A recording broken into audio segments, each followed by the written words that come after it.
La parole est à Monsieur Charles-Ange Ginésy.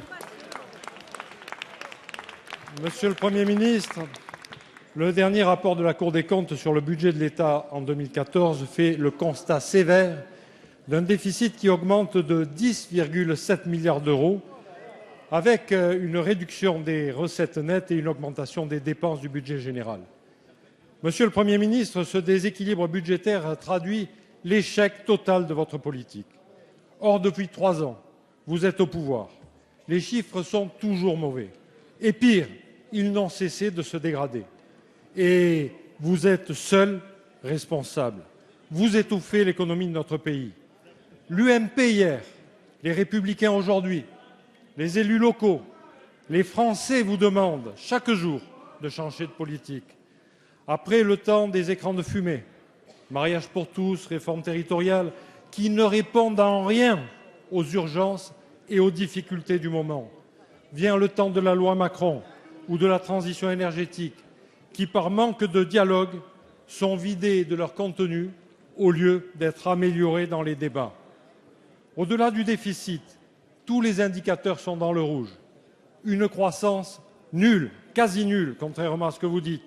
Un chômage dramatique, plus 641 000 chômeurs depuis l'arrivée du président Hollande. Ce matin, vous nous répondez avec 100 000 contrats aidés. Un masque augmentant le déficit et ne créant pas d'emplois durables. Ce que les Français attendent, des emplois par des contrats de travail adaptés, doper nos entreprises par une réforme radicale du Code du travail, par une simplification des démarches administratives.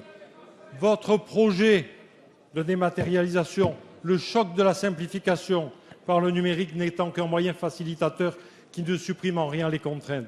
Alors les Français subissent la triple peine. 81 milliards d'impôts supplémentaires.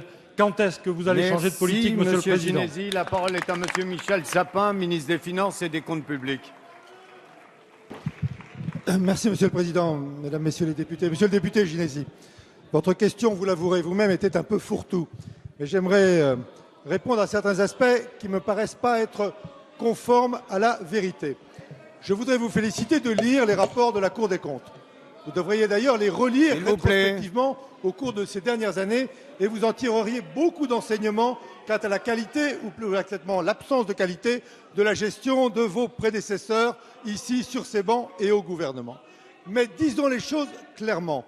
Si vous lisiez les rapports jusqu'au bout, si vous lisiez les rapports de la Commission, du Fonds monétaire international, de l'OCDE, du Haut Conseil des finances publiques, qui est d'ailleurs présidé par le premier président de la Cour des comptes, que diriez-vous si vous disiez la vérité?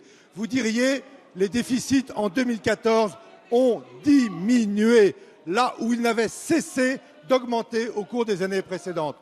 En 2012, ils ont diminué. En 2013, ils ont diminué. En 2014, ils ont diminué. Et en 2015, 2016, 2017, ils continueront à diminuer. Là où vous les aviez laissés à plus de 5%, nous saurons les ramener à moins de 3% de déficit par rapport au PIB. Deuxième chose, Monsieur le député, la question de la maîtrise des dépenses publiques, qui est fondamentale, car nous ne pouvons pas continuer à diminuer les déficits, diminuer les impôts comme nous avons commencé à le faire en 2014 et nous continuons en 2015 et nous continuerons en 2016.